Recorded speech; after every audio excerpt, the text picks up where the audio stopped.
சென்னை நீலாங்கரையில் உள்ள தமிழக வெற்றிக் கழக தலைவர் விஜயின் வீட்டிற்கு பலத்த பாதுகாப்பு வழங்கப்பட்டுள்ளது.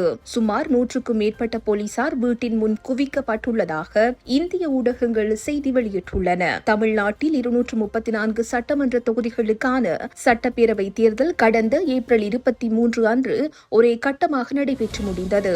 இந்த நிலையில் இன்று காலை 8 மணிக்கு வாக்கு எண்ணிக்கை தொடங்கியுள்ளது. வாக்காளர்கள் அளித்த தபால் வாக்குகள் முதலில் எண்ணப்பட்டன. தற்போது இயந்திரங்களில் பதிவான வாக்குகளின் எண்ணிக்கை தொடங்கியுள்ளது. இந்த ஆரம்பகட்ட எண்ணிக்கை முடிவுகள் தமிழக அரசியல் வட்டாரத்தில் பெரும் எதிர்பார்ப்பை ஏற்படுத்தியுள்ளன.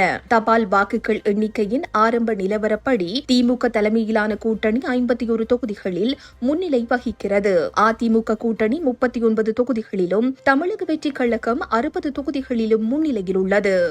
இந்த செய்தி உள்ளிட்ட மேலதிக விரிவான செய்திகளுக்கு www.behindmenews.org என்ற எமது இணைய பக்கத்தினை பார்வையிடவும்.